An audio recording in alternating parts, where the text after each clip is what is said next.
वर्षापूर्वी 2022 साली महाराष्ट्रात एक मोठा राजकीय भूकंप झाला. शिवसेनेतील 40 आमदारांचा एक मोठा गट बाहेर पडून त्यांनी भाजपबरोबर सत्ता स्थापन केली.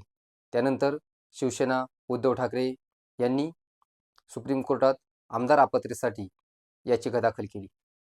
त्यानंतर हा निर्णय अध्यक्षांनी घ्यायचा असतो, पण आजतागायत त्या निर्णयाबद्दल काहीच झालेलं नाही.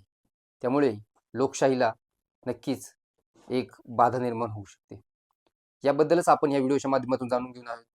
मागील आठवड्यातच सुप्रीम कोर्टाने एक महत्त्वपूर्ण निर्णय दिला व अध्यक्षांनी आमदार अपात्रतेचा निर्णय हा 3 महिन्याच्या आतच घ्यावा असे ते सांगितले.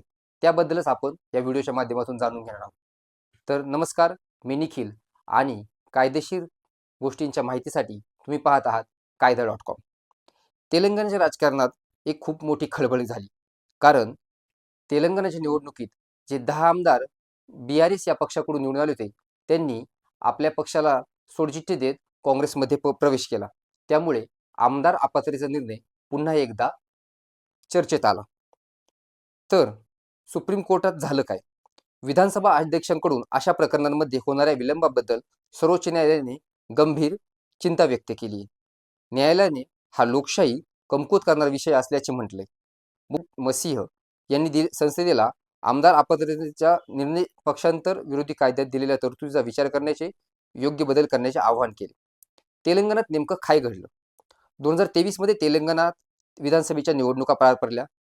BRS पूर्वीची तेलंगणा राष्ट्र समितीचा पराभव झाला. काँग्रेसने बहुमत मिळवत सरकार स्थापन केले. BRSचे 10 आमदार काँग्रेसमध्ये सामील झाले. यापैकी एक आमदारांनी 2024च्या लोकसभा निवडणुकीत काँग्रेसच्या तिकिटावर निवडणूकही लढवली. पक्षांतर विरोधी कायदा काय सांगतो? भारतीय संविधानातील 10व्या अनुसूचित पक्षांतर विरोधी कायदा स्पष्ट आहे. निवडून आलेला आमदार किंवा खासदार राजीनामा न देता दुसऱ्या पक्षात जाऊ शकत नाही. असे केल्यास तो अपात्र ठरतो आणि त्याची जागा रद्द होऊ शकते.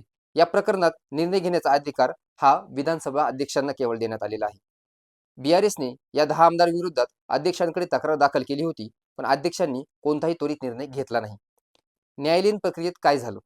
या प्रकरणात अध्यक्षांच्या निष्क्रियतेविरोधात काहींनी उच्च न्यायालयात धाव घेतली. उच्च न्यायालयाच्या एकल खंडपीठाने अध्यक्षांना ठराविक वेळेत निर्णय घेण्याचे निर्देश दिले.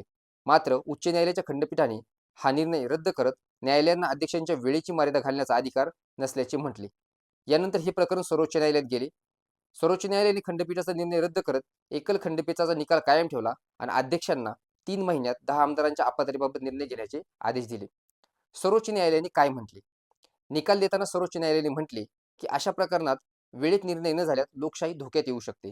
न्यायालयाने उदाहरण देत म्हटले, शस्त्रक्रिया यशस्वी झाली पण रुग्ण दगावला, म्हणजेच उशिरा निर्णयामुळे त्याचा परिणाम नष्ट होऊ शकतो. माजी खासदार आणि नेत्यांच्या विधानांचा दाखला देत न्यायालयाने सांगितले की पक्षांविरोधी कायदा लोकशाहीचा पाया मजबूत करण्यासाठी खूप महत्त्वाचा बनवला गेला आहे. अध्यक्ष हे न्यायाधिकरणासारखे काम करत असतात, तरी ते सर्वोच्च आणि उच्च न्यायालयाच्या देखरेखीपासून मुक्त नाहीत. हा निर्णय का महत्त्वाचा? भारतात अनेकदा खासदार आमदारांनी सत्तेच्या लालसेपोटी पक्ष बदलले, ज्यामुळे सरकारे अस्थिर झाली. सर्वोच्च न्यायालयाचा हा निर्णय या पार्श्वभूमीवर महत्त्वाचा आहे. न्यायालयाने संसदेला पक्षांतर कायद्याच्या प्रक्रियेत पुनर्विचार करण्याचे सुचवले आहे. बऱ्याचदा अध्यक्ष जाणीवपूर्वक प्रकरणे लांबवतात, त्यामुळे पक्षांना याचा फायदा होतो. हे लोकशाहीच्या दृष्टीने हानिकारक आहे. तेलंगणात राजकीय भूकंप का? 2023च्या निवडणुकीत काँग्रेसने 119 पैकी 64 जागा जिंकल्या, परंतु BRS 39 जागांवर घसरला. पूर्वी BRS कडे 88 जागा होत्या.